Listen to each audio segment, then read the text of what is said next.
الحمد لله رب العالمين والعاقبة للمتقين والصلاة والسلام على سيد الأنبياء وأشرف المرسلين أما بعد فأعوذ بالله السميع العليم من الشيطان الرجيم بسم الله الرحمن الرحيم قل يا أهل الكتاب تعالوا إلى كلمة سواء بيننا وبينكم ألا نعبد إلا الله ولا نشرك به شيئا ولا يتخذ بعضنا بعضا أربابا من دون الله فإن تولوا فقولوا اشهدوا بأننا مسلمون يا أهل الكتاب لم تحاجون في إبراهيم وما أنزل التوراة والإنجيل إلا من بعده أفلا تعقلون ها أنتم هؤلاء حاججتم فيما لكم به علم فلم تحاجون فيما ليس لكم به علم والله يعلم وأنتم لا تعلمون ما كان إبراهيم يهوديا ولا نصرانيا ولكن كان حنيفا مسلما وما كان من المشركين إن أولى الناس بإبراهيم للذين اتبعوه وهذا النبي والذين آمنوا والله ولي المؤمنين ودت طائفة من أهل الكتاب لو يضلونكم وما يضلون إلا أنفسهم وما يشعرون يا أهل الكتاب لم تكفرون بآيات الله وأنتم تشهدون يا أهل الكتاب لم تلبسون الحق بالباطل وتكتمون الحق وأنتم تعلمون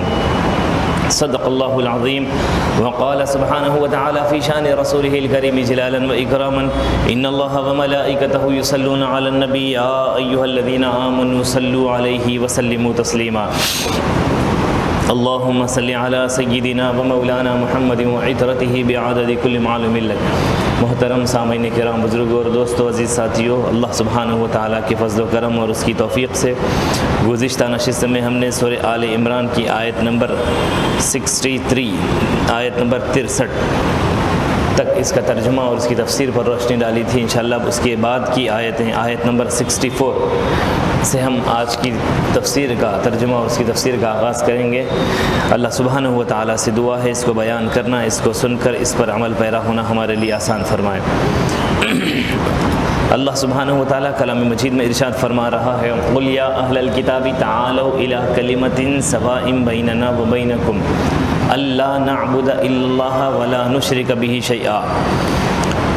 آپ کہیے اے نبی صلی اللہ علیہ وسلم، آپ فرما دیجئے کہ اے اہل کتاب، آؤ ایک ایسی بات کی طرف جو ہمارے اور تمہارے درمیان برابر ہیں۔ اللہ نعبد الا اللہ، وہ یہ کہ ہم اللہ کے سوا کسی کی عبادت نہ کریں، ولا نشرک بہ شیئا، اور ہم اس کی ذات میں کسی کو شریک نہ ٹھہرائیں، اور ہم ولا یتخذ بعضنا بعضا اربابا من دون اللہ، اور ہم میں سے کوئی اللہ کے سوا اللہ کو چھوڑ کر کسی اور کو رب نہ بنائے۔ فَإِن تَوَلَّوْا فَقُولُوا اشْهَدُوا بِأَنَّا مُسْلِمُونَ، پھر اگر وہ اعراض کریں تو کہہ دو کہ ہم مسلمان ہیں۔ یہ آپ نے گزشتہ نشست میں سماعت کیا تھا کہ اللہ کے رسول صلی اللہ علیہ وسلم کو اللہ تعالیٰ نے جو ہے مباہلے کا حکم دیا تھا۔ تو جو نجران کے جو عیسائی تھے، اللہ کے رسول صلی اللہ علیہ وسلم نے ان سے مباہلے کا چیلنج کیا، تو وہ لوگ قریب تک آئے، پھر اس کے بعد میں انہوں نے جو ہے چیلنج کو مسترد کرتے ہوئے رد کرتے ہوئے مصالحت کا انہوں نے اظہار کیا کہ ہم آپ سے کوئی مباہلہ وغیرہ نہیں چاہتے، آپ کا دین آپ کو مبارک، ہم اپنی جگہ پر خاموش رہیں گے، ہم آپ کے ساتھ کوئی چھیڑخانی نہیں کریں گے۔ اس طرح کی کمپرومائز اس طرح کا ہوا تھا۔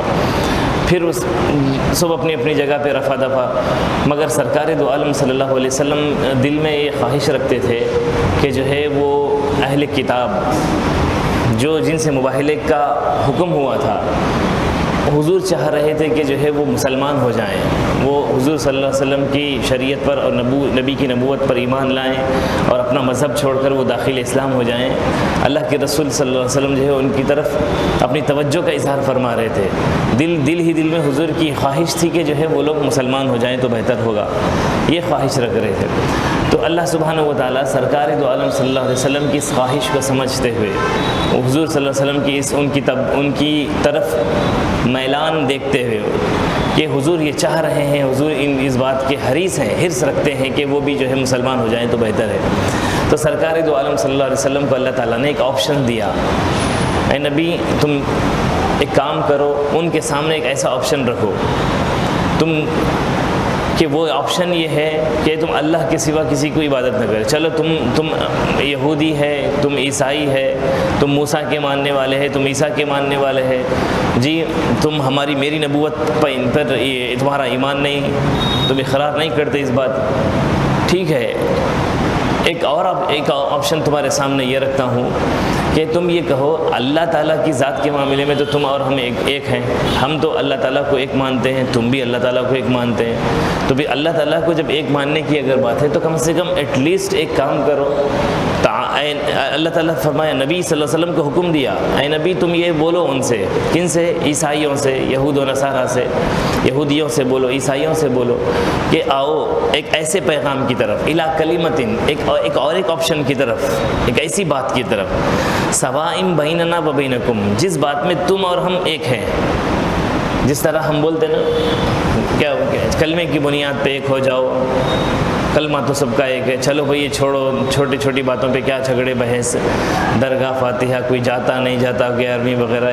اصل جو چیز ہے، مین مدعا ہمارا کلمے کی بنیاد پہ تو مسلمان ہے نا، وہ ایک بات پہ تو جڑ جائیں گے کم سے کم، جو بات کی باتیں ہیں، جس طرح جو باتوں میں ہماری مصالحت ہو سکتی ہے، جن باتوں میں ہمارا تمہارا اتفاق ہو سکتا ہے، کم سے کم وہ باتوں میں تو متفق ہو جائیں گے.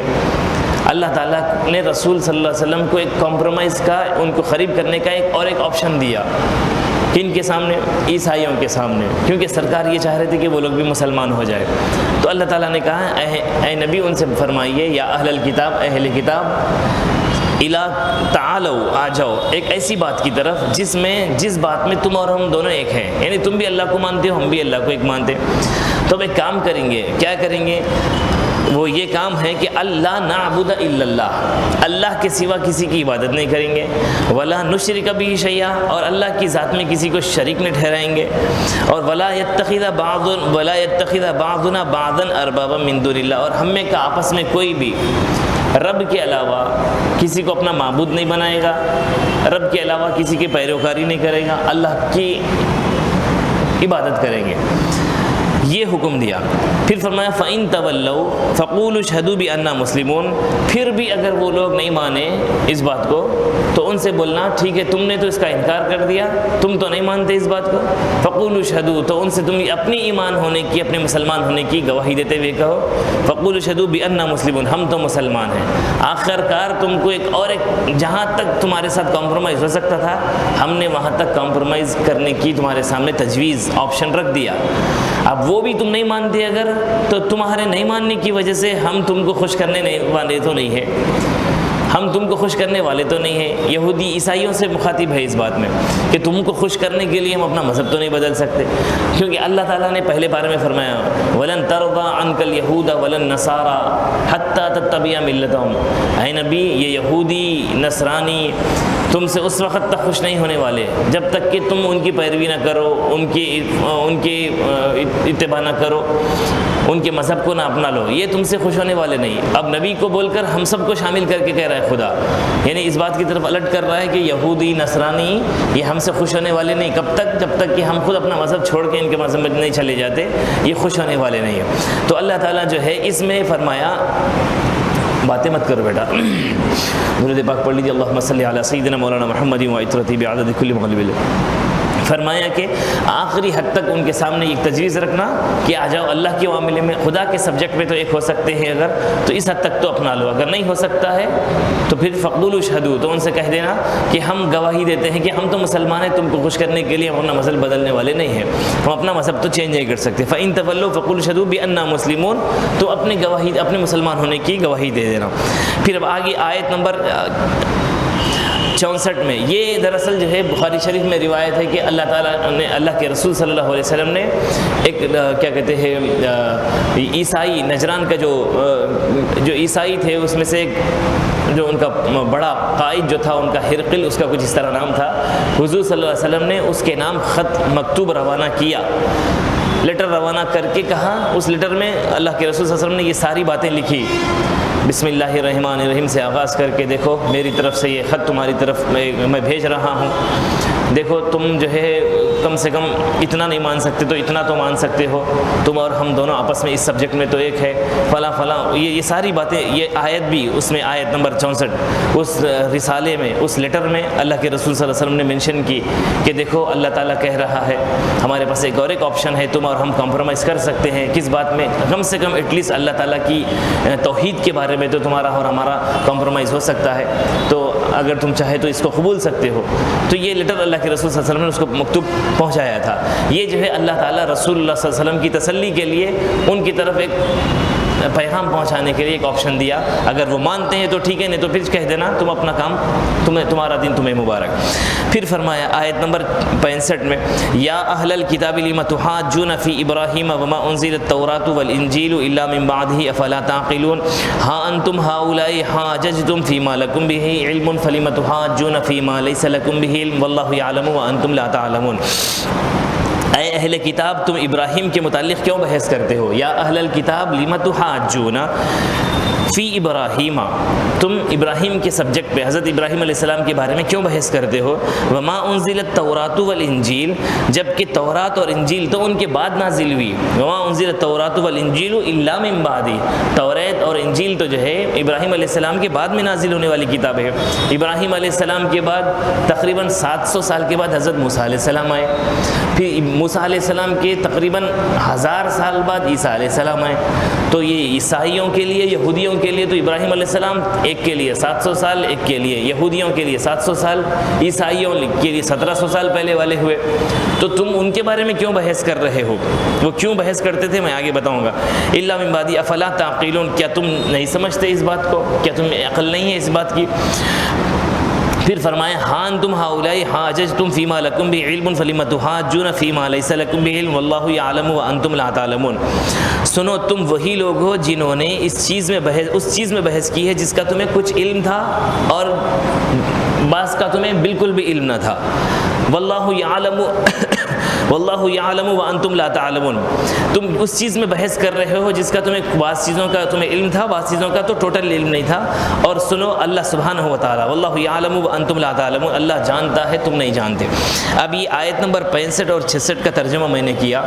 اب اس میں اللہ تعالیٰ ابراہیم علیہ السلام کے بارے میں ذکر کیا کہ ابراہیم علیہ السلام کے بارے میں یہودیوں کا اور عیسائیوں کا یہ دعویٰ تھا کہ ابراہیم علیہ السلام کے مذہب کے مطابق تھے، مذہب نہیں عیسائی جو ہے، عیسائیوں کے مذہب کے مطابق ابراہیم علیہ السلام تھے، اور موسیٰ علیہ یہودی لوگوں کا یہ خیال تھا کہ جو ہے ابراہیم علیہ السلام ہمارے دین کے تابع تھے، ہمارے دین کے مطابق چلتے تھے، ہمارے دین کے مطابق ان کا دین تھا، ہمارے دین کے مطابق ان کا مذہب تھا، ہماری ملت کے تابع تھے ابراہیم علیہ السلام۔ یہودیوں کا بھی وہی دعویٰ، عیسائیوں کا بھی وہی دعویٰ تھا۔ تو اللہ تعالیٰ کہہ رہا ہے یہ کیسا دعویٰ کر سکتے تم کہ ابراہیم کون سے مذہب پہ تھے، ابراہیم علیہ السلام کا کون سا دین تھا، کس ملت پہ تھے، تم کیسا دعویٰ کر سکتے، تم خود ان کے بعد ہیں۔ ہاں پھر بھی یہ بولتے اگر ہم جو ہے ابراہیم علیہ السلام کی تابع داری پہ ہے تو پھر بھی سمجھ میں آتی تھی بات، ہم ابراہیم علیہ السلام کے نقش قدم، مگر وہ یہ بولتے کہ ابراہیم علیہ السلام ہماری شریعت کے مطابق تھے، یعنی ان کو بھی جو ہے ہمارے مطابق، اب اس کے بعد کوئی نبی رسول آنے والا نہیں، بس اب یہی کیا کہتے ہیں حکم چلے گا، یہی فیصلہ چلے گا اور یہی شریعت کے مطابق یہی کیا کہتے ہیں دین چلے گا، وہ ان کا ایسا ماننا اور ان کا زعم تھا۔ تو اللہ تعالیٰ جو ہے ان کا رد کرتے ہوئے کہا یا اہل الکتاب لم تحاجون فی ابراہیم، ابراہیم کے سبجیکٹ پہ تم کیوں بحث کرتے ہو جبکہ توریت اور انجیل تمہارے ان کے بعد میں نازل ہوئی، ابراہیم علیہ السلام کے بعد میں نازل ہوئی، اور جو ہے فلا تعقلون، تم کیا اس بات کی عقل نہیں رکھتے؟ ہاں انتم ہؤلاء حاججتم فیما لکم بعلم، سنو تم وہی لوگ ہو جنہوں نے اس چیز میں بحث کی ہے جس کا تمہیں کچھ علم تھا، یعنی کہ جو ہے ابراہیم توریت میں اللہ تعالیٰ نے جو بعض چیزوں کا جو ذکر کیا اس کے متعلق جو ہے بعض چیزیں وہ جانتے تھے، اس کے مطابق بعض چیزوں کا اللہ تعالیٰ نے ذکر نہیں کیا تو اس کے بارے میں وہ بالکل نہیں جانتے تھے۔ تو جس چیز کے بارے میں تمہیں کچھ پتہ ہی نہیں، تم کیسے دعویٰ کر رہے ہو کہ ابراہیم علیہ السلام کون سے دین پر تھے، ابراہیم علیہ السلام کی ملت کیا تھی، کون سی شریعت کو فالو کرتے تھے، ان کا کیا جو ہے کانسیپٹ تھا، ان کا کیا ایمان تھا، ان کا کیا عقیدہ تھا، اس سے تمہارا کوئی لینا دینا نہیں ہے، تم نہیں جانتے اس بات کو، اللہ سبحانہ و تعالیٰ جانتا ہے کہ جو ہے ان کا کون سا مذہب تھا۔ اور ساتھ ساتھ جو ہے اس بات کی اس میں جو ہے تشریح وضاحت فرما دی کہ جو ہے عیسائی لوگ اللہ کے رسول ابراہیم علیہ السلام کے بارے میں ذکر کر کے فرمایا ابراہیم علیہ السلام تو جو ہے وہ ایک مسلمان ہے، ابراہیم علیہ السلام تو مسلمان تھے، ان کے دین ان کا اگر تم جو ہے عیسائی مذہب کے مطابق ابراہیم علیہ السلام کے مذہب کے مطابق اگر تم ہوتے تو ابراہیم علیہ السلام جو ہے تمہاری طرح شرک کرنے والے نہیں تھے۔ اللہ اس کے بعد کی آیت میں فرمایا ما کان ابراہیم یہودی ولا نصرانی ولکن کان حنیفا مسلما، ابراہیم علیہ السلام نہ یہودی تھے، دیکھو ان کا دعویٰ یہ تھا کہ وہ ہمارے دین کے مطابق تھے، کن کا؟ یہودیوں اور عیسائیوں کا، دونوں کا ایک ہی دعویٰ۔ تو اللہ تعالیٰ اس کا رد کر کے فرمایا اس میں آیت نمبر 67 میں ما کان ابراہیم یہودیہ ولا نصرانیہ، یہودیہ ولا نصرانیہ، ابراہیم نہ وہ یہودی تھے نہ وہ نصرانی تھے، پھر کیا تھے؟ ولیکن کان حنیفا مسلما وما کان من المشرکین، کیا تھے وہ؟ ایک خالص، ولیکن کان حنیفا مسلما، خالص پکے مسلمان تھے، وما کان من المشرکین، وہ شرک کرنے والے نہیں تھے۔ اب یہودی لوگ کیا کرتے؟ وقالت الیہود عزیر ابن اللہ، یہودیوں نے کیا کہا تھا؟ عزیر علیہ السلام کو اللہ تعالیٰ کہا، اللہ کا بیٹا کہا۔ یہودیوں نے کس کو؟ عزیر علیہ السلام کو، تو اللہ تعالیٰ کی ذات میں شریک کرنا ہوا۔ تم تو بول رہے ہو نا کہ ابراہیم علیہ السلام ہمارے دین سے میچ کرتا ہوا، ان کا دین تھا اور ان کا جو دین ہمارا دین، دونوں سیم بول رہے ہیں۔ ابراہیم علیہ السلام تو تمہاری طرح مشرک نہیں تھے، اگر تم جو ہے واقعی تمہارا دعویٰ سچا ہے تمہارے دین کے مطابق تھے تو ابراہیم تو جو ہے تمہاری طرح ایسا کسی کو اللہ کا بیٹا بتا کر اللہ کی ذات میں انہوں نے کسی کو شریک نہیں کیا۔ تو پھر اب اللہ تعالیٰ کہا کہ نہ وہ یہودی تھے، تم خود کو یہود کہتے ہو، نہ وہ یہودی تھے نہ وہ نصرانی تھے، پھر وہ کیا تھے؟ ولیکن کان حنیفا مسلما، وہ ایک پکے مسلمان تھے اور تمہاری طرح وہ شرک کرنے والے نہیں تھے، مسلمانوں میں سے تھے، وہ مشرکین میں نہیں تھے، وہ مشرکین میں سے نہیں تھے۔ اب ایسا بول کر اللہ تعالیٰ نے یہودیوں کو بھی تماچا مار کر خاموش بٹھا دیا اور عیسائیوں کو بھی خاموش بٹھا دیا اور ان کا بھی مذہب بیان کر دیا، اب ان کا عقیدہ بھی بیان کر دیا۔ تو اب یہاں پہ وہ لوگ کیا کرتے تھے؟ کیا یہودی لوگ، وہ لوگ ہمیشہ مسلمانوں کے پیچھے لگے تھے نا، ان کے طریقے، ان کے ہوشیاریاں ہمیشہ یہ رہے کہ پہلے تو اپنا مذہب صحیح ثابت کرنے جانا، دوسرا جو ہے مسلمانوں کو بھٹکانا، تیسرا رسول کی عظمت کو چھپانا، اور چوتھی چیز جو ہے دین میں جو ہے غلط سلط باتوں کو ملا دینا۔ یہ ہر طرح کی کوششیں، الگ الگ طریقے کی کوششیں کرتے رہے وہ اپنے مذہب کو منوانے کے لیے، مسلمانوں کو گمراہ کرنے کے لیے۔ یہ شروع سے چلتا رہا ہے حضور کے زمانے سے، اور یہ 3-4 آیتوں میں بھی جو میں پڑھ رہا ہوں اب، آیت نمبر 64، 65، 66، 67، ان آیتوں میں بھی ان کی پوری یہ جو ہوشیاریاں تھیں اور ان کے جو پیترے تھے جو اپناتے تھے وہ لوگ، اس کا ذکر کر رہا ہے اللہ تعالیٰ، یہود و نصارہ کا مزاج اور وہ کون سے طریقے اپناتے تھے، کیا بولتے مسلمانوں کو، آج بھی وہ سلسلہ جاری ہے مسلمانوں کو گمراہ کرنے کے لیے۔ تو اللہ تعالیٰ پہلے سے وہ چیز کو آگاہ کر رہا ہے کہ ان کے یہ ہوشیاریاں، ان کے یہ طریقے، ان کے یہ پیترے ہوتے ہیں کہ وہ مسلمانوں کو گمراہ کرنے کے لیے یہ طریقے اپناتے ہیں۔ اور وہ یہ بولتے تھے کہ جو ہے ارے یہ کیسی بات ہو گئی بھائی، موسیٰ علیہ السلام، ابراہیم علیہ السلام جب اپنی جگہ پر، جب ابراہیم علیہ السلام کا دین سچا تھا، جب ابراہیم علیہ السلام کی شریعت صحیح تھی تو پھر وہی شریعت کنٹینیو ہونا تھا، موسیٰ علیہ السلام کی شریعت کیوں چینج ہو گئی؟ اس کا مطلب بعد میں کیا ہونے والا ہے اللہ تعالیٰ کو نہیں معلوم تھا، اس لیے جو ہے اللہ تعالیٰ نے کیا کر دیا، وہ شریعت کو منسوخ کر کے موسیٰ علیہ السلام کی شریعت کو لانچ کیا، پھر اس کے بعد ان کی شریعت کو بند کر کے جو ہے یہ عیسیٰ علیہ السلام کی شریعت کو جاری کیا۔ اب ایسا جو ہے شک میں ڈال دیتے تھے، شک میں ڈال کر گمراہ کرنے کے لیے جو ہے مسلمانوں کو اور اپنے مذہب کو منوانے کے لیے یہ طریقے اپناتے تھے۔ اور اس لیے فرمایا ان اول الناس بابراہیم للذین اتبعوه وهذا النبی والذین آمنوا واللہ ولی المؤمنین، بے شک تمام لوگوں میں ابراہیم علیہ السلام سے نزدیک۔ اب تمہارا تو دعویٰ ہے کہ ابراہیم علیہ السلام کے دین پر ہم ہیں یا پھر ابراہیم علیہ السلام ہمارے دین پر تھے، تو اللہ تعالیٰ بیان کر رہا ہے ان اول الناس بابراہیم، ابراہیم کے قریب وہ لوگ ہیں، یعنی کہ ابراہیم کے مزاج اور ان کی شریعت کے قریب وہ لوگ ہیں جو کون لوگ ہیں؟ للذین اتبعوه وهذا النبی والذین آمنوا، جنہوں نے ان کی اتباع کی، جو ابراہیم علیہ السلام کی اتباع کی اور اس نبی کی، وهذا النبی، اس نبی کی، والذین آمنوا، اور ایمان لائے، واللہ ولی المؤمنین، اور اللہ ایمان والوں کا مددگار ہے۔ اب وہ لوگ خود کو بول رہے تھے کہ ہم جو ہے موسیٰ ابراہیم علیہ السلام کی شریعت کے فالوورز ہیں، تو اللہ تعالیٰ جو ہے ان کو ایک اور آپشن دے کے کہہ رہا ہے کہ ابراہیم علیہ السلام کے کہ تم اگر فالوور ہیں یا پھر ان کی شریعت تمہاری شریعت کے مطابق ہے تو نہ ان کی شریعت میں کوئی شرک تھا، نہ ان کی شریعت میں جو ہے کسی کو معبود بنانا تھا، نہ کسی کو اللہ تعالیٰ کا بیٹا بنانا تھا۔ تو ابراہیم علیہ السلام کے قریب وہ کون لوگ ہیں؟ قریب وہ لوگ ہیں جیسا ابراہیم کا دین تھا ویسا اپنا دین اپنائے۔ کیوں کہا اللہ تعالیٰ نے؟ کیونکہ بیسیکلی شریعت میں تھوڑی بہت چینجز آتی رہتی ہیں، اپنے اپنے زمانے میں نبیوں کے حساب سے شریعت کی شرعی قانون تھوڑے بہت الگ الگ ہوتے رہے، مگر جو بیسک دین کا جو کانسیپٹ تھا یہ کبھی بھی نہیں بدلا۔ آدم علیہ السلام کے زمانے سے لے کر حضور کے زمانے تک جتنے نبی اور رسول آئے اس میں سے کسی نبی کی نبوت میں، رسالت میں، ان کی تبلیغ میں شرک کا کانسیپٹ ہی نہیں تھا۔ تمام کے تمام کا ایک ہی قول تھا، توحید پر سب کا ایک ہی بیان تھا۔ مرنے پر، اٹھائے جانے پر، قیامت کے دن پر سب کا ایک ہی ایمان تھا۔ ہر اچھی بری چیز اللہ کی جانب سے، اس میں کسی کا اختلاف نہیں، اور تقدیر پر اللہ بھی ایمان سب کا ایک تھا۔ اب اور جو ہے یہ لوگ یہودیوں کا کیسا ایمان ہے؟ وہ یہودی یہ سمجھتے ہیں کہ مسلمانوں کا مال ہڑپ لیں اگر جائز ہے ان کے نزدیک، ان کے بلکہ ان کی گناہوں کا کفارہ ہے وہ۔ سمجھ رہے آپ میری بات کو؟ ہم یعنی کہ ہم گناہ کر دیتے ہیں، صدقہ کرتے ہیں، اللہ کی راہ میں خیرات کرتے ہیں، حضور نے حکم دیا گناہ کرو تو تم خیرات کرو، صدقہ کرو، تاکہ غصے کو، اللہ کے غضب کو ٹھنڈا کرتا ہے صدقہ۔ ان کے پاس کیسا ہے؟ مسلمانوں کا مال ہڑپ کے کھا جانا، جی یہ جو ہے ان کے پاس ثواب مانا جاتا ہے، اور تھوڑے دن جہنم میں جلیں گے، پھر اس کے بعد جنت ہماری پکی ہے، ایسا ان کا ایمان ہے۔ ہم جو ہے کیونکہ اللہ کے بیٹے ہیں خود کو سمجھتے ہیں، تو یہ ایسی مکسنگ، ایسی باتیں، یہ جو ملاوٹ یہ لوگ دین میں کرتے ہیں، اللہ تعالیٰ اس کا ذکر فرما رہا ہے کہ تم اپنے دین میں، دین کی باتوں میں ملاوٹ تم بہت کرتے ہو، اپنی طرف سے بہت باتیں ایڈ گھساتے ہو تم لوگ، جبکہ یہ ایسا تو کسی نبی نے نہیں دیا کانسیپٹ۔ نبی ابراہیم کی شریعت میں ہو یا موسیٰ علیہ السلام کی شریعت میں ہو، کسی کی شریعت میں مشرک کوئی نہیں تھا، کسی کی شریعت میں توحید کے سبجیکٹ میں اختلاف نہیں تھا، کسی کی شریعت میں کوئی نبی رسول جو ہے توحید کے باب میں ہو، ایمان مفصل جس کو بولتے ہیں، آمنت باللہ وملائکتہ وکتبہ ورسلہ والیوم الآخر والقدر خیرہ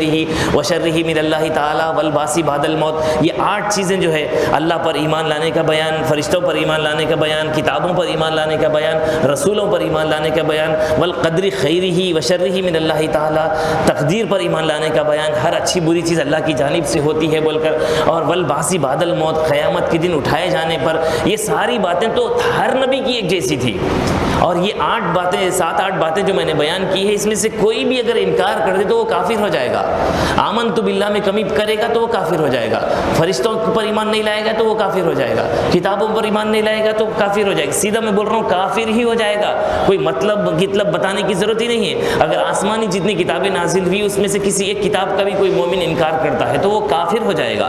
ورسولہ، رسولوں کی رسالت پر ایمان لانے میں کمی کرے گا کافر ہو جائے گا۔ والقدر خیری، تقدیر پر ایمان لانے کے بارے میں بولے گا تقدیر وقدیر کچھ نہیں ہے، انسان جو کچھ کرتا ہے بس وہی تقدیر، اللہ کے ہاتھ میں تقدیر کچھ نہیں ہے، تقدیر کا بھی انکار کر بیٹھے تو بھی کافر ہو جائے گا۔ وشرہ من اللہ تعالی، اور اچھی بری چیز اللہ کی طرف سے ہوتی ہے اس کا بھی انکار کرے، بولے نہیں اچھی چیز بھی بندہ ہی کرتا ہے، برا بھی بندہ کی طرف سے ہی ہوتا، خدا کا اس میں کچھ عمل دخل نہیں ہے، اس پر بھی بندہ کافر ہو جائے گا۔ والبعث بعد الموت، مرنے کے بعد پھر دوبارہ اٹھائے جانے کے بارے میں کوئی بولے کہ نہیں میں آخرت میں اٹھائے جانے کا انکار کرتا ہوں، جو کچھ ہے دنیا میں یہ پھر دوبارہ اٹھایا نہیں جائے گا، اس کا بھی اگر کوئی انکار کرے گا تو وہ کافر ہو جائے گا۔ اس کو ہم عربی میں ایمان مفصل کہتے ہیں، تفصیل سے ایمان لانا۔ ایمان مجمل ایک ہوتا ہے آمنت باللہ کما ہوا باسمائی و صفاتی وقبلت جمیع احکامی، میں اللہ پر ایمان لایا اور اس کے تمام ناموں پر، اس کے تمام احکامات کو میں نے قبول کیا، یہ مختصر ایمان لانا ہے۔ تفصیلی ایمان مفصل جو میں نے ویب سے پڑھ کے سنایا، تو ایمان مفصل پر نہ کسی دور میں کسی نبی کا اختلاف تھا، نہ صحابی کا، نہ ولی کا، نہ مومن کا، کسی جماعت کا کوئی اختلاف ہی نہیں ہو سکتا ہے اس میں۔ اگر کوئی اختلاف کرے گا تو پھر ڈیفینیٹلی وہ کافر ہو جائے گا۔ تو اللہ تعالیٰ کہہ رہا ہے ما کان ابراہیم یہودیًا ولا نصرانیًا، ابراہیم تو نہ یہودی تھے نہ نصرانی تھے، ولکن کان حنیفا مسلما، وہ تو مسلم تھے۔ مسلمان کہتے ہیں اپنا سر خم تسلیم کر لینا، اللہ تعالیٰ کے احکامات کے آگے اپنے سر کو جھکا لینا، اللہ کے احکامات اور اس کے فرامین کے آگے اپنے سر کو تسلیم کر لینا، سر جھکانا مینس قبول کر لینا۔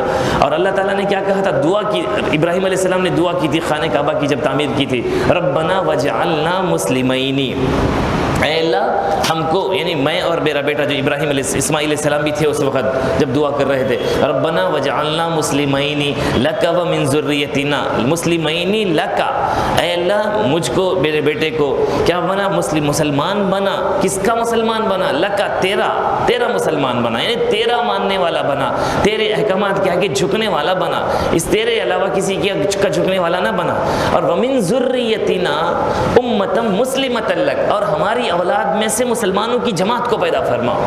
یہ ابراہیم علیہ السلام دعا فرمائے تھے. تو اللہ تعالیٰ وہی بات کی یہاں پہ تصدیق فرما رہا ہے. ابراہیم تو پکے مسلمان تھے.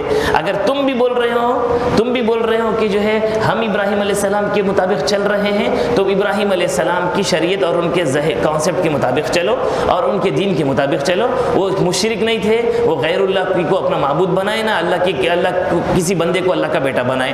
تو تم بھی ویسے ہی اب ان مسلمانوں کو دیکھو، اب کس کی طرف اشارہ ہے؟ اس میں حضور صلی اللہ علیہ وسلم کے صحابہ اور ہماری طرف اشارہ ہے. کیا کہا؟ ان اول الناس بابراہیم، ابراہیم کے قریب وہ لوگ ہیں للذین اتبعوہ، جو ان کی اتباع کرتے ہیں. اب ابراہیم علیہ السلام کی ہم لوگ کیا اتباع کرتے ہیں؟ ابراہیم علیہ السلام نے کعبہ تعمیر کیا، ابراہیم علیہ السلام نے طواف کیا، ابراہیم علیہ السلام نے رمی جمار کیا، ابراہیم علیہ السلام نے جو ہے قربانی کی، ابراہیم علیہ السلام نے ناخن تراشے. اب سرکار دو عالم، اور چونکہ جو ہے ہماری شریعت محمدی ابراہیم علیہ السلام کی شریعت سے ملتی جلتی ہے، بہت سارے چیزوں میں جو ہے میچ کرتی ہے.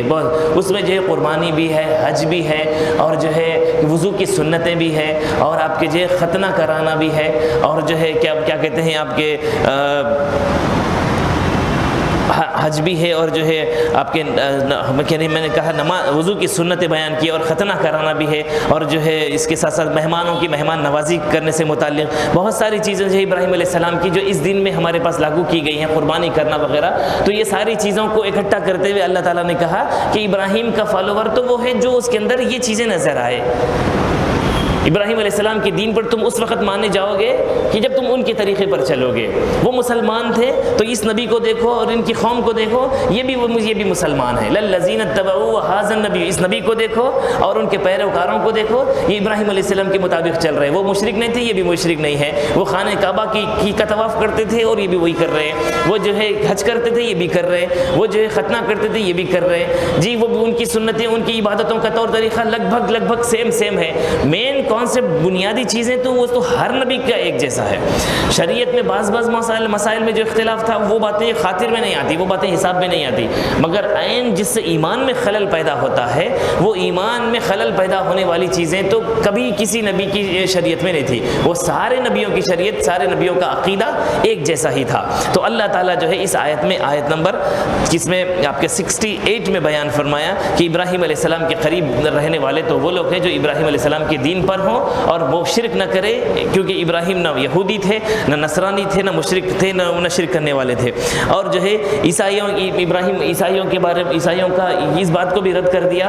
تم کو معلوم ہی نہیں ہے اس بات کا، علم ہی نہیں ہے کہ تم ابراہیم علیہ السلام کی اس بات پہ انہوں جو ہے کسی غیر کو اپنا کیوں معبود بنائے تھے؟ کیا وہ اللہ کے کسی بندے کو اللہ کا بیٹا بنائے؟ کیا تم کو یہ ساری باتیں معلوم ہی نہیں تو تم کیوں تھوپ رہے ہو ان کی طرف؟ ابراہیم ہمارے جیسے تھے، ہماری شریعت کے مطابق. وہ زام سمجھتے تھے اس بات پہ. ابراہیم علیہ السلام کو کیونکہ جو ہے وہ نبیوں کے باپ ہیں نا، جد ہیں، تو وہ زام سمجھتے. اور مسلمان بھی جو ابراہیم علیہ السلام کو مانتے، مسلمانوں کا بھی ماننا ہے ابراہیم علیہ السلام. تو گمراہ کرنے کے لیے بہت اچھا طریقہ سمجھتے تھے ابراہیم علیہ السلام کا نام لے کے. بہت اچھا طریقہ سے نماز بدعقیدہ لوگوں کو دیکھتے نا، گمراہ کرنے کے لیے مسلمانوں کو اچھا طریقہ ہے نماز کا نام لو. ہاں انہیں بھی نماز پڑھتا، ہم بھی نماز پڑھتے، تو لہٰذا نماز کے نام پہ گمراہ کرو، فاتحہ درود بارکاہ سے دور کرو. بالکل اسی طرح وہ لوگوں کا بھی یہی کانسیپٹ تھا. ابراہیم علیہ السلام کا نام لینے کے لیے اچھا کا لے کے جو ہے گمراہ کیا جا سکتا ہے مسلمانوں کو. ہمارا دین بھی ابراہیم علیہ السلام کے مطابق ہی ہے، ہم بھی ابراہیم علیہ السلام، وہ بھی ہمارے مطابق ہی سے ایسے ہی تھے. تو اللہ تعالیٰ نے جڑ اکھاڑ کے پھینک دی اس بات کی، آیت نازل کر کے. نہیں یہودی نہیں تھے وہ، تم مت بولو اپنے آپ کو یہودی تھے بول کر. عیسائی بھی تم کیسا بول سکتے یہودی تھے عیسائی تھے؟ تم تو تھے ہی نہیں اس وقت. یہ بول رہے خدا تم تو تھے ہی نہیں، وہ اس وقت تم سے پہلے آ کر چلے گئے ہو، تم کو اتنا سینس نہیں ہے، کیا بول رہے تم بول رہے. فرمایا خدا وما انزلت التوراۃ والانجیل، تورات اور انجیل تو نازل ہی نہیں ہوئی تھی، الا من بعد، یہ تو بات کی باتیں ہیں. افلا تعقلون، نان سینس ہے کہ تم، عقل نہیں ہے تم کو اس بات کی، کیا بول رہے ہو تم، یہ قرآن کی آیتیں ہیں. کیوں؟ اب اس کے بعد یہ موٹی موٹی باتیں بول فرمایا خدا، تاکہ جو ہے وہ لوگ موٹی موٹی باتوں کو ہی بنیاد بنا کر وہ مسلمانوں کو بیوقوف سمجھتے. آج بھی یہ لوگ جاہل لوگ ہیں، ان پڑھ کم پڑھے لکھے لوگ مسلمان، یہ لوگوں کو کوئی بھی ایک ایسی حساس ٹاپک کو چھیڑ کے ان کو باتوں میں الجھا کے اپنا کر لے سکتے، ایسا سمجھتے وہ لوگ مسلمانوں کو. مگر ان کو نہیں معلوم مسلمانوں کا عقیدہ کتنا مضبوط رہتا. سو علم میں تھوڑا بہت کمی بیشی رہ جائے، مگر علم سے مراد علماء کی بات نہیں کر رہا ہوں میں، عوام میں زیادہ تعداد میں بھی کیوں نہ مسلمانوں کے علم میں کمی بیشی ہو جائے، مگر یہ بات نہیں معلوم ہے ان کو کہ مسلمانوں کا عقیدہ کتنا مضبوط ہوتا. سر پہ کفن باندھ کے نکلتا مسلمان، جان کی بازی لگا دیتا ہے، مگر اپنے ایمان سے سودا نہیں کرتا مسلمان. یہ باتیں ابھی نہیں معلوم ہیں ان کو. درود پاک پڑھ لیجیے، اللہم صلی علی سیدنا و مولانا محمد و اطرتی بعدد کل معلوم لک. پھر فرمایا ودت طائفۃ من اہل الکتاب لو یضلونکم وما یضلون الا انفسهم وما یشعرون. اہل کتاب کا ایک گروہ چاہتا ہے کہ گمراہ کر سکے، اور حالانکہ وہ صرف اپنے آپ کو ہی گمراہ کر رہے ہیں اور ان کو اس بات کا شعور نہیں ہے. میں نے ابھی تھوڑی دیر پہلے کہا تھا کہ یہودی لوگ اہل کتاب ہمیشہ مسلمانوں کو گمراہ کرنے کی فکر میں رہتے ہیں، اور وہ یہ چاہتے تھے کہ یا اہل الکتاب، اہل کتاب یہ سمجھتے ودت طائفۃ من اہل الکتاب، اہل کتاب کا یہ سوچ، یہ طریقہ اور ان کی چاہ رہتی ہے ہمیشہ کہ کاش ہم مسلمانوں کو کیسا بھی کر کے گمراہ کر لیں، تو پھر بس یوں سمجھ لیجیے زمین پہ بہت بڑی کامیابی ہماری ہو جائے گی. وہ اسی میں، اور فرمایا لو یضلونکم، کہ کاش ہم مسلمانوں کو گمراہ کر دیتے. پھر فرمایا وما یضلون، وہ گمراہ نہیں کر رہے ہیں، الا انفسہم، اپنے آپ کو ہی گمراہ کر رہے ہیں وہ لوگ، اپنے آپ کو ہی گمراہ کر، مگر اس بات کا ان کو شعور نہیں ہے. وہ صرف الفاظ کی ہیرا پھیری کر کے ادھر کی بات کو ادھر ملا کر، وہ صرف جو ہے مسلمانوں کے سامنے جو دھوکہ دہی کی باتیں کرتے ہیں، یہ طریقے جو اپناتے ہیں، وہ لوگ تم کو بھٹکانے گمراہ کرنے کے لیے کر رہے ہیں، مگر وہ خود اپنے آپ کو گمراہ کر رہے ہیں. ان کو اس بات کا شعور نہیں ہے. مسلمان یا پھر مسلمانوں کی جماعت تو جو ہے ان کی باتوں میں آ کر گمراہ ہونے والی نہیں ہے.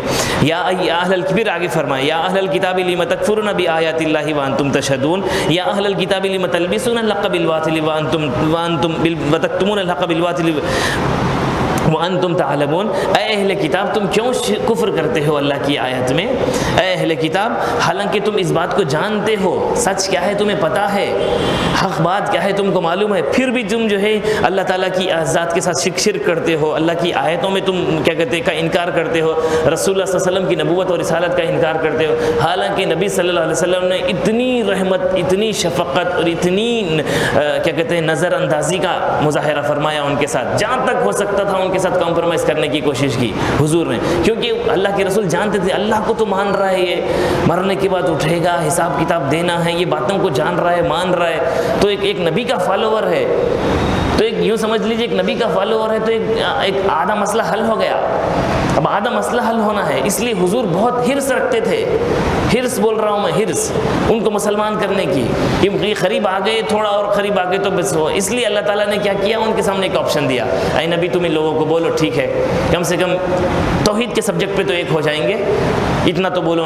میں نے جیسا ابتدا میں کہا تھا، اب ماننے والے مان گئے، نہیں ماننے والے جو ہے اس کا انکار کر بیٹھے. تو اللہ تعالیٰ اس میں فرمایا اے اہل کتاب تم اللہ کی آیتوں کے ساتھ کفر کیوں کرتے ہو، جبکہ تم خود جانتے ہو کہ تم خود اس بات پہ گواہ ہو کہ تم کیا کر رہے ہو. جس طرح مفسرین کرام نے جو ہے، بہت سارے مفسرین نے کیا کہتے ہیں اس کی وجہ بیان کی ہے کہ جو ہے یہ جو اہل کتاب یہود و نصارہ نے جو حضور کے ساتھ جو انکار کیا، کفر کیا، اللہ کی آیتوں کا جو انکار کیا، اس کی مین وجہ یہی ہے کہ حضور سے حسد تھا ان لوگوں کو. اہم ترین وجہ، بس ساری وجوہات دوسری بات کی باتیں، میجر پوائنٹ حضور سے حسد ہے ان کو. حالانکہ حضور نے کئی معجزات ان کے سامنے پیش کیے، پہلے تو بولنا چلو معجزہ پیش کرو، پھر معجزہ آنے کے بعد پھر اس کا انکار کرنا. اللہ کے رسول صلی اللہ علیہ وسلم پھر کبھی جو ابراہیم علیہ السلام کا نام لے کے دھوکہ دینا، اللہ تعالیٰ پھر قرآن کی آیت نازل کرتا، ایک ڈیبیٹ ہوتا اور اس کا جواب دیا جاتا، پھر اس کے باوجود پھر دوسرے الفاظ میں ہیرا پھیری کرتے. اللہ تعالیٰ پھر فرمایا اے اہل کتاب لم تلبسون الحق بالباطل وتکتمون الحق وانتم تعلمون. پھر فرمایا اے اہل کتاب تم کیا کرتے ہو معلوم، حق بات کو بری بات کے ساتھ، بری بات کو حق بات کے ساتھ ملا دیتے ہو، آٹا گوبر مکس کر دیتے ہو تم لوگ. آٹا گوبر کیسے مکس کرتے ہیں اللہ تعالیٰ وہ بیان کر رہے ہیں کہ یہودی کیا کرتے تھے قرآن کی کوئی آیت نازل ہو جائے، ایک تو جو ہے اس کو بیان ہی نہیں کرتے، اور ان کی آیتوں میں یہ کیوں بول رہا ہے خدا تم مکسنگ جو کرتے ہو حق کو باطل کے ساتھ، باطل کو حق کے ساتھ، اس میں سے کیا کیا یہ لوگوں کی پلاننگیں ہوتی تھی؟ سب سے پہلے تو ان کی آیتوں میں، ان کی کتابوں میں حضور کے بارے میں جو بولا گیا وہ نکال دیتے تھے، یہ لوگ وہ چھپا دیتے تھے۔ اب کھلا تو نہیں نکال سکتے بول کر وہ لوگ مطالب کو مختلف انداز میں بیان کرتے نہیں، اس کا یہ مطلب نہیں ہے، اس کو یہ مت سمجھو کہ تم جو ہے وہ رسول حق ہیں پھر آخری ہوں گے، ایسا ویسا۔ جس طرح جو ہے اللہ کے رسول صلی اللہ علیہ وسلم کی شان میں قرآن کئی آیتیں، پورا قرآن بھرا ہوا ہے حضور کی شان سے۔ آج کے دور کا مولوی، بدعقیدہ مولوی وہی آیتوں کو بیان کرتا ہے تو بولتا ہے نہیں اس سے یہ مراد کہیں بولے رہے تم، یہ نہیں، قرآن میں کھلم کھلا بول رہے وَعَلَّمَكَ مَا لَمْ تَكُنْ تَعْلَمْ، اے نبی ہم نے تم کو وہ کچھ عطا کر دیا علم کے میدان میں، جو کچھ تم نہیں جانتے تھے وہ کچھ ہم نے تم کو دے دیا۔ نہیں اس سے مطلب کلی علم نہیں ہے، جزئی علم ہے۔ اب یہ جو مطلب نکال کر جو پھر قوم کو گمراہ کرنا، نہیں اتنا سارا نہیں، ہم سے زیادہ ہے، مگر پورا اللہ کو جیسا علم ہے ویسے کیوں عطا کرے گا خدا بندے کو؟ مطلب بیان کرتے جانا، نبی سے دور کرتے جانا، نبی کی عظمت کو گھٹاتے جانا، یہ ایک پالیسی ان کی۔ یہ پالیسی اصل میں یہودیوں کی پالیسی ہے، نبی کی شان جیسی ہے ویسی نہ بیان کر نبی کی شان کو گھٹانا، چھپانا، سب سے پہلا کام ان کا یہ ہے۔ کیونکہ نبی کی عظمت بیان کریں گے تو قوم نبی سے جڑ جائے گی نا، ان کی شان بیان کرے گی تو ارے واہ ایسا عظمت والا نبی ہے کیا بول کر ان سے اٹریکٹ ہو جائیں گے۔ تو یہودیوں کی پالیسی یہ تھی کہ پہلے نبی کی شان چھپاؤ، ان کی عظمت کو بیان نہ کرو، ایک کام کرو۔ پھر دوسرا، اب کھلم کھلا اگر نہیں بیان کر سک رہے تو ایک کام کرو، مطلب میں جو ہے ہیرا پھیری کر دو۔ اللہ وہ بیان کر رہے لِمَ تَلْبِسُونَ الْحَقَّ بِالْبَاطِلِ، تم جو ہے حق کو باطل کے ساتھ کنورٹ کر کے چیلوڑی بھینسوڑی، چیلوڑی بولتا بھینسوڑی بولنا، یعنی حق بات کو باطل کے ساتھ، باطل کو حق کے ساتھ ملا دینا، اور جو ہے تم اس طرح کر کے مسلمانوں کو گمراہ کر۔ اب جیسا کہ میں نے تھوڑی دیر پہلے کہا، ارے موسیٰ جب ابراہیم علیہ السلام کا دین حق تھا، وہ اللہ تعالیٰ ان سے راضی ہے، تو پھر موسیٰ علیہ السلام کی شریعت کی کیا ضرورت پڑی؟ وہی شریعت کنٹینیو کر کے آنا تھا انہوں، اللہ تعالیٰ کو نہیں معلوم تھا ایسا ہونے والا ہے بول کر، اس لیے اللہ تعالیٰ نے پھر کیا کیا، حالات کے حساب سے اپنے فیصلے بدل دیے، پھر موسیٰ علیہ السلام کے زمانے کے حساب سے، ان کی قوم کے حساب سے ان کی شریعت لانچ کی۔ اب یہ جو ہے حق کے ساتھ باطل کو ملانا، باطل کے ساتھ حق کو ملانا ہے جی۔ اسی طرح عیسیٰ علیہ السلام، پھر عیسائی یہ بولتے تھے کہ نہیں عیسیٰ، اگر موسیٰ علیہ السلام کا ہی شریعت حق ہوتی تھی، یہودیوں سے بحث کرتے ہوئے کہ جو ہے اگر موسیٰ علیہ السلام کی شریعت، وہ نبی اگر سچے برحق ہوتے یا پھر ان کی شریعت صحیح ہوتی، پھر بعد میں عیسیٰ علیہ السلام کی ضرورت اس کیوں پڑتی؟ تمہارے نبی بھی، ہمارے نبی صلی اللہ علیہ وسلم کے آنے کی ضرورت، حالانکہ اس کو بھی معلوم ہے، یہودی کو بھی معلوم ہے، نصرانی کو بھی معلوم ہے، توریت میں بھی لکھا ہوا ہے، انجیل میں بھی لکھا ہوا ہے کہ میں رسول کو بھیجنے والا ہوں، آخری نبی آنے والے ہیں، وہی نبیوں کے امام ہوں گے، تم پر لازم ہے کہ ان کی شان بیان کرنا اور اپنی قوموں میں جا کر بولنا، دیکھو میں نبی ہوں مگر نبیوں کا امام نہیں ہوں، میرے بعد ایک اور نبی آنے والا ہے جو نبیوں کا امام ہے، ہم پر لازم ہے کہ ان پر ہم ان کا زمانہ اگر پائیں تو ان کا کلمہ پڑھے اور ان کی شریعت کو فالو کریں، یہ ہم پہ لازم ہے۔ یہ باتیں کھلم کھلا ہر نبی اپنے اپنے زمانے میں بیان کرتا رہا اور ہر رسول بیان کرتا رہا، اور ان کی کتابوں میں بھی لکھا ہوا ہے۔ تو اللہ تعالیٰ وہی چیز کو بیان کر رہے ہیں، وَأَنْتُمْ تَعْلَمُونَ، تم کو معلوم ہے یہ بات، تم جانتے ہو۔ اہل کتاب جو ان کے علماء ہیں بڑے بڑے، ان کی طرف اشارہ کر کے بول رہا ہے خدا کہ تم کو معلوم ہے اصل بات اندر کی کیا ہے، مگر اس کے باوجود بھی تم کیا کر رہے ہو؟ چھپا رہے ہو، تمہاری عادت ہے یہ چھپانا۔ اب ایسا کھلم کھلا جب قرآن ان کی سازشوں کو بیان کر دے، اب پھر کھل کے کم سے کم مسلمانوں کے سامنے تو نہیں آ سکے گا، کیونکہ ان کے مزاج سے خدا نے آگاہ کر دیا یہ لوگ ایسے کام کرتے ہیں۔ ان کی کتابوں میں رسول کی رسالت کا بھی ذکر ہے۔ اللہ جب جو چیز پہلے سے اناؤنسمنٹ ہوتے ہوئے آ رہی ہے جی، جو چیز پہلے سے اناؤنسمنٹ کے ساتھ آ رہی ہے تو بھی تعجب کیا ہوگا؟ نہیں، اب اگر کوئی بولوں میں دیکھو بھائی میں اب خطاب بند کر رہا ہوں، میرے آنے کے بعد میں جو ہے اور ایک اور مولانا آئیں گے، ان کا خطاب ہوگا، وہ بیان کریں گے، تو اس میں تعجب کی بات، میں جب پہلے سے بول رہا ہوں وہ بات کو بھی تو کوئی تعجب کی بات نہیں۔ یہ بات اس وقت بولنا، ارے نہیں بھائی کیا بولتے مولانا کو خود نہیں معلوم تھا کہ وہ آنے والے ہیں، تو اس وقت سمجھ میں آتی بات کہ مولانا کو خود نہیں معلوم تھا جو ہے ایک اور مولانا آنے والے ہیں، ان کو معلوم ہے آنے والے ہیں، تو پھر جھوٹے کہاں سے ہوئے وہ؟ اور شریعت ادھوری کہاں سے ہوئی؟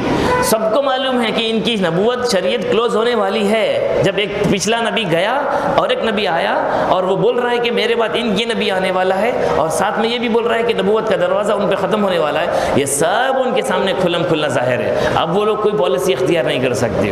کم سے کم اس سے فائدہ یہ ہوتا ہے مسلمان تو یہود و نصارہ کی سازشوں سے واقف ہو جائیں گے کہ یہ لوگ جو ہے گمراہ کرنے کے یہ پیترے.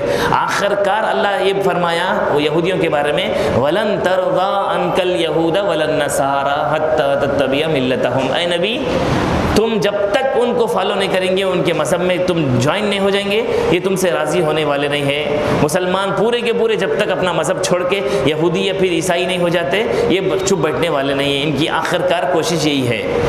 اب اللہ تعالیٰ ہم کو صاف طور پہ بیان کر دیا. اس لیے حضور نے فرمایا کہ ان کی صحبتوں سے بچو، ان سے اپنا ایمان بچاؤ. تم یہود و نصارہ تمہارے ایمان کے دشمن ہے، کافر تمہاری جان کا دشمن ہے، تو یہودی اور نصرانی تمہارے ایمان کا دشمن ہے. اس لیے تم اپنے ایمان کی حفاظت کرو فرمائے. مگر ساتھ ساتھ کیا فرمائے حضور کی مجھے ڈر ہے تو مسلمانوں کی یہود و نصارہ کی مشابہت کا ڈر ہے فرمایا حضور نے.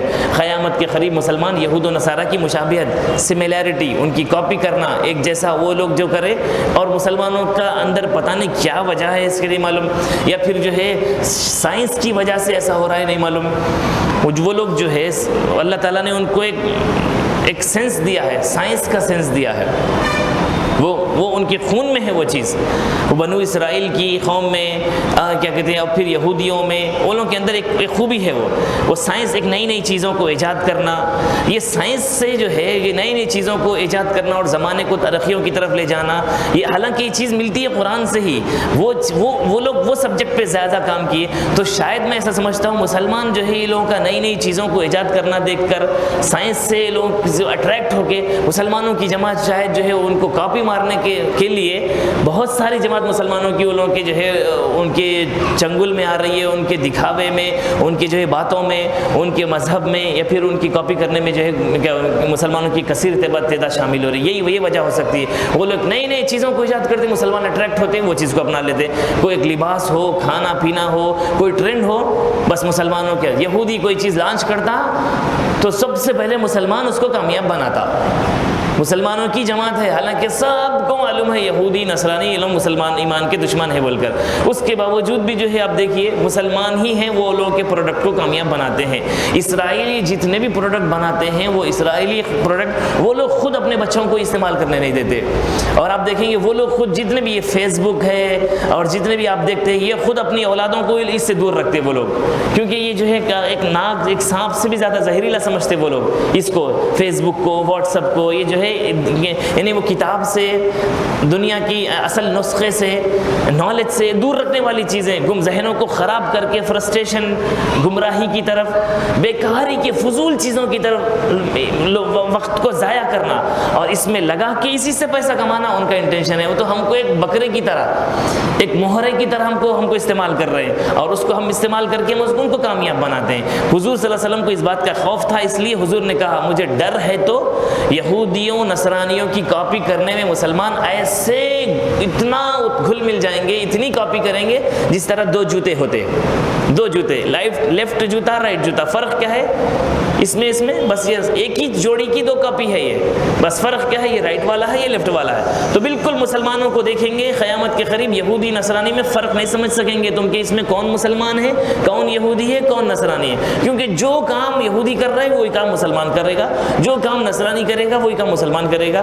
مسلمانوں کے اندر بہت زیادہ میجورٹی میں جو ہے ان کے اندر گمراہی آ جائے گی. وہ آج کل ہو رہا ہے. آج کتنے بچوں کو دیکھیں گے آپ، میں بتاؤں آپ کو، جو کٹنگ کراتے ہیں ایک سائڈ کی پوری کٹنگ بالکل گنڈو کراتے ہیں، بالکل وہ میں کیا بولوں بدجانور، سور کی جسم پہ ایک بال ہوتا ہے ادھر سائڈ بیچ میں اطراف سے پورا ننگا، پورے جانوروں کی تصویریں، وہ جانوروں کی شکل ہے، وہ گھوڑا ہو، بد جانور ہو، کیا بولتے گھینڈا ہو، کیا کہتے ہیں لائن، ببر ہو، یہ پورے جانوروں کی شکل. حضور صلی اللہ علیہ وسلم، بخاری شریف کی حدیث ہے، حضور صلی اللہ علیہ وسلم نے کھلے لفظوں میں منع فرمایا ہے ایسی کٹنگ کرانے کو. ایسی کٹنگ مت کراؤ تم جہاں پہ ایک طرف ایک سائڈ کے پورے بال زیادہ گھس گئے ہو جس سے تمہارا گنڈو نظر آتا ہو، اور ایک طرف کے بال رکھتے ہو. چاہے تم اس سائڈ کے کرو یا ایک سائڈ کے.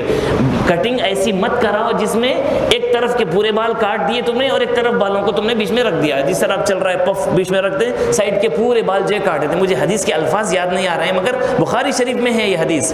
ایسی کٹنگ کرانے سے منع کیا حضور نے. مگر آج کل دیکھتے ہیں, پھر دیکھے تو نعتیں پڑھتا ہے. بے شرم نعت پڑھ, کیسے پڑھ رہا ہے تو؟ پہلے اتنا تو دیکھ, کم سے کم اتنا تو دیکھ, کم سے کم تیرا لباس حلیہ کیسا ہے, اور پڑھ رہا ہے نبی کی شان میں پڑھ رہا ہوں میں, نبی کی سن. اب بے وقوف بدر اپنا پورا یہودیوں کا حلیہ بنایا ہوا ہے اور بالکل گانے کے اسٹائل میں. اور حضور صلی اللہ علیہ وسلم نے جو بتایا تھا قیامت کے قریب جو ہے گانوں کی طرزوں میں جو ہے کیا کہتے ہیں آپ کے قرآن کی تلاوت ہوگی, نعتیں پڑھی جائیں گی. بالکل وہی ہو رہا ہے ابھی. قرآن کو دیکھیں گے آپ, نعتوں کو دیکھیں گے, پورے گانوں کے طرزوں میں. یہ یہود و نصارہ کی مشابہت نہیں تو کیا ہے؟ بالکل یہود و نصارہ کی مشابہت ہے. کیونکہ میوزک بھی ایک ایسی چیز ہے جو انسان کو بہت اٹریکٹ کرتی ہے. میوزک سے بھی انسان کا دل کھینچا جاتا ہے. اب وہ لوگ کیا کر رہے ہیں, قیامت کے قریب جب دجال آئے گا تو وہ تو ایسی میوزک بجائے گا, خالی اس کی میوزک پہ بغیر کچھ بولے کے, کچھ خالی اس کی میوزک پہ لاکھوں نے کروڑوں کی تعداد میں اپنا مذہب چھوڑ کے اس کے مذہب میں داخل ہو جائیں گے دجال. خالی اس کے میوزک انسٹرومنٹیشن کو سن کر, اس کا بجانے کو دیکھ کر, بس کچھ سننا ہی نہیں ہے دوسرا. ایک دم مست ہو گئے ہم اس میں. جیسا صوفی ہو جاتا نا, مست ذکر کرتے کرتے کرتے کرتے نفس کا تزکیہ کرتے کرتے کرتے جذب میں چلے جاتا. اب ہو جانے کے بعد اس کو پلٹا کے واپس لائیں گے تو اس کو کوئی چیز سے مطلب ہی نہیں ہے. اس کو بس سرور میں ہے ایک دم. اب وہ اس کو کھانے کو ملے پینے کو ملے مطلب ہی نہیں ہے. تو میں مثال دے رہا ہوں سمجھ میں آنے کے لیے, کیونکہ سنی لوگ ہیں سورہ صوفیہ کی مثال ایک جذب کی کیفیت کی مثال دے تو سمجھتے بول کے میں نے یہ مثال دی ہے جی. تو وہ گانے بجانے میں ایسے مست ہو جائیں گے, کھو جائیں گے, کوئی دوسرا سننا ہی نہیں ہے ہم کو. بس اسی میں مست الست ہے ہم. وہ کریں وہ. اب یہ ساری باتیں اللہ کے رسول پہلے سے بتا رہے ہیں کہ ایسا ایسا ہوگا. تو مجھے بتائیے رسول صلی اللہ علیہ وسلم بے علم کیسے ہوئے؟ رسول صلی اللہ علیہ وسلم کی شریعت ناکامل کیسے ہوئی, ناقص کیسے ہوئی؟ رسول کی شریعت کے کمال کا کمال ہے یہ کہ ان کی شرارتوں کو بیان کر رہے حضور. رسول کی شریعت کا اور حضور کے علم کا کمال ہے کہ ایسا ہوگا سارا حضور بیان کر رہے. یہ تو سرکار دو عالم کا معجزہ ہے. یہ تو غیب دان نبی ہونے کی علامت ہے, دلیل ہے. ہر اندر کی باتوں کو بیان کر رہے ہیں ہمارے نبی صلی اللہ علیہ وسلم. خیر بہرے کے حاصل کلام میرا بولنے کا صرف اتنا ہی ہے کہ یہودیوں کی پالیسی سے اپنے آپ کو دور رکھو پیارے بھائی. یہ جو ہے ہمارے اپنے ایمان کے بڑے دشمن ہیں اور مسلمانوں کی جو ہے ایمان پہ اٹیک کرنے میں ہمیشہ کوشاں رہتے ہیں. اور جو سرکار دو عالم صلی اللہ علیہ وسلم نے حتیٰ کہ یہ بھی کہا کہ وہ لوگوں نے اپنی ماؤں کے ساتھ زنا کیا تھا ہوگا اگر, تو وہ بھی کریں گے میری امت کے مسلمان, میری امت کے لوگ. اب اس سے بڑھ کے کیا رہ گیا مجھے بتائیے؟ کاپی ایسے کریں گے کہ انہوں نے اگر ماؤں کے ساتھ زنا, اب کچھ بچ گیا کیا مجھے بتائیے؟ یعنی کہ مسلمانوں اور حضور صلی اللہ علیہ وسلم نے فرمایا کہ اللہ تعالیٰ جو ہے اللہ تعالیٰ جب کسی قوم کو جو ہے تباہی میں ڈالنا چاہتا ہے, اگر کسی قوم کو برباد اگر کرنا چاہتا ہے تو ان کے اندر بے حیائی ڈال دیتا. تو بے حیائی ایک ایسی چیز ہے, ایمان کو بھی تباہ کر دیتی, اعمال کو بھی تباہ کر دیتی, دونوں کو تباہ کر دیتی. ایک ایسی درندہ اور ایک ایسی وحشی, ایک ایسی کیا کہتے ہیں بےہودہ اور ایسی خبیث فطرت ہے, عادت ہے بے حیائی, جس میں انسان کچھ بھی کر سکتا ہے. ایک سائیکو سمجھ لیجئے, بے حیا مینز ایک سائیکو کسے بولتے ہیں؟ کچھ بھی کر سکتا ہے, اس کا کوئی ٹھکانہ نہیں ہے. شان ایسی بیان کرے گا سر پہ چڑھ جائے گا آپ کے, پھر ٹانگ پکڑ کے ایسے کھینچے گا جیسے بالکل آپ کا وہ غلام ہے. بالکل اسی طرح بے حیا انسان کا بھی کوئی ٹھکانہ نہیں ہے. وہ جو ہے سرکار کی شان میں بھی گستاخی بھی کر سکتا ہے, حضور کی نافرمانی بھی کر سکتا ہے. تو یہودی نصرانی لوگ آج کی قوم میں مسلمانوں میں بے حیائی کو ڈالنا چاہ رہے ہیں. وہ کیسے ہو سکتا ہے؟ مسلمان بے حیا ہونے کے لیے سب سے آسان اور سب سے بہترین نسخہ قوم کو بے حیا کرنے کے لیے غذا ہے, کھانا, فوڈ. بس یہ فوڈ میں کھانے میں حرام چیزوں کو شامل کر دو, چاہے وہ ٹیسٹنگ پاؤڈر کے ذریعے ہو, جانور کے ذریعے ہو, سور کی چربی کے ذریعے ہو, ہر چیز میں. اب مسلمان جو بھی پروڈکٹس یوز کرتے کھانے کی چیزیں, چاہے وہ پیسٹ ہو, کھانے کی سواس ہو, جیم ہو, آپ کے کیا کہتے ہیں KFC کی کیا بولتے ہیں چکن وغیرہ کی بات ہو, تمام تر کھانے کی چیزیں ہو اور جس سے جو ہے لذتیں پیدا ہوتی ہو, چاہے وہ ڈرنکس ہو, چاہے وہ جو ہے کریمز ہو, آئس کریمز ہو. اب میکزیمم 99% یہودیوں کی, اسرائیلیوں کی ایجاد کردہ چیزوں میں بھروسہ نہیں کر سکتے آپ کے جو ہے یہ حلال ہے. حلال کیسے ہو سکتا ہے؟ ان خود حلال ہی نہیں ہے تو اس کا پروڈکٹ کیسے حلال ہو سکتا ہے؟ ان خود حرامی. تو یہ سب سے آسان طریقہ ہے مسلمانوں کے اندر حرام پیدا کرنے کے لیے اور مسلمانوں کو جو ہے حرامی بنانے کے لیے, بے حیا بنانے کے لیے. یہی وجہ سے اب دیکھیے, اب چکن, یہ بھی چکن بھی دیکھیے, اب اس کا کثرت سے استعمال کرنا, یہ بھی جو ہے انسان کے اندر جو ہے حیا میں کمی پیدا کرتا ہے. یہ اس میں بھی جو ہے کیا بولتے ہیں, اس کی حیا میں خلل ڈالتا ہے. میں اس کو حرام نہیں بول رہا ہوں, اس کو میں ناجائز نہیں بول رہا ہوں, یہ اس کی ایک صفت ہے جی. تو یہ اس کا بھی کثرت سے استعمال کرنا بھی بارہا یہ بھی انسان کی حیا میں خلل پیدا کرتا ہے. یہ تو ایک چھوٹی چیز ہو گئی, چھوڑ دیجیے. اب اس کے علاوہ بہت ساری یہودیوں کی ایسی چیزیں ہیں, نصرانیوں کی ایسی چیزیں ہیں جو مسلمان کھاتے ہیں اور جو اپنے اندر پیدا کرتے ہیں. اب ایسی قوم جس کی اندر غذا میں حرام شامل ہو گیا, اس کے سامنے دین کی بات کریں گے تو کہاں قدر کرے گا آپ کی؟ اب وہ بے حیائی کو لذت محسوس کرے گا. جی آزاد چھوڑ دو. اس لیے کیا وجہ ہے آج یہ ٹک ٹاک, موج, یہ what's app, YouTube short videos, یہ جو آ رہے ننگا پن کی انتہا انتہا انتہا. میرا جسم میری مرضی, عورتوں کی آج کی دور کی مسلمان بچیوں کی بولی, میرا جسم میری مرضی, میں جو چاہے کروں. تم کون؟ ہر ایک کو حق آزادی حاصل ہے, دین میں زبردستی نہیں ہے. تم کیا سکھانے کا ہم کو؟ ہم اپنی مرضی کے مطابق چلیں گے. یہ آیا کہاں؟ یہ جرت کہاں سے آئی اس کے اندر؟ حرام غذاؤں سے آئی ہے, بے حیائی. اب نبی کی شان, نبی کی تعریف, نبی کی عظمت, نبی کی شان بیان کر رہے ہیں, نبی کی سنت, اس کو پڑھ لے نہیں پڑے گی. اب اثر نہیں ہوگا اس کو. یہ پرانے زمانے کی باتیں ہیں. اب پاکیزہ غذائیں, حلال چیزیں, جی آج کا ٹرینڈ بدل گیا بھائی. اس کو کچھ اور کھانے کے لیے بولو, برگر بولو, پیزا بولو, KFC بولو, آئس کریمز بولو, یہ چیزیں کھانے میں وہ لوگ کیا, پاستا بولو, یہ چیزیں, یہ ٹرینڈ چل رہا ہے. تو نیو جنریشن یہ غذاؤں کو پسند. تو کھانے میں, پینے میں, ڈرنکس میں وہ لوگوں نے کیا طریقہ اپنایا؟ یہ چیزوں کو گھسایا. اور مسلمانوں کی جماعت اس کو اپنا کر غیر محسوس طریقے سے, وہ دور رہ کر بھی ہم کو اپنے قریب کر لیے وہ لوگ. پھر ہم اپنی مسجدوں میں خوش ہے, نہیں ہم مسلمان ہیں, یہود و نصارہ ہمارے دشمن ہیں, ہم ان کے دشمن ہیں. مگر ہمارے اندر پوری یہودیت, نصرانیت ہمارے اندر, ہماری بچوں کے اندر, ہمارے جنریشن میں گھس گئی. ہم کو پتہ بھی نہیں چلا اس چیز کا. ہم صرف زبان پہ بولنے کے واسطے بول رہے کہ ہم دشمن ہیں ان کے, وہ ہمارے دشمن ہیں. پریکٹیکلی وہ ان کے مشن کے مطابق ہم چل رہے ہیں, جس کا خوف حضور نے بتایا تھا کہ مسلمان ایسی کاپی کریں گے, پتہ بھی نہیں چلے گا, کہ حتیٰ کہ وہ زنا میں بھی اتنا آگے چلے جائیں گے, ماؤں کے ساتھ بھی انہوں نے زنا کیا تھا ہوگا, تو وہ میری امت کے مسلمان کریں گے. اللہ سبحانہ و تعالیٰ سے دعا ہے کہنے سننے کے ساتھ عمل کی توفیق عطا فرمائے. یا الہ العالمین, جس طرح تو نے ہمیں بن مانگے اپنے فضل و کرم سے ایمان کی دولت سے سرفراز کیا, خدا را تیرے دربار میں بھیک مانگتے ہیں, ہمارے ایمان کی حفاظت فرما, ہمارا خاتمہ بھی ایمان پر فرما, ہمارے بچوں کا, ہماری نسل کا, مسلمانوں کا خاتمہ, تمام مسلمانوں کا خاتمہ اسلام پر فرما میرے مولا. اسلام کی تو حفاظت فرما میرے مولا. جو دشمنان اسلام ہے, دشمنان اسلام سے مسلمانوں کی بالخصوص ایمان کی حفاظت فرما, پھر جان کی حفاظت فرما, پھر ان کی مالوں کی حفاظت فرما. وصلی اللہ تعالی وسلم علی خیر خلق محمد وعلی آلہ وصحبہ اجمعین برحمتک یا ارحم الراحمین.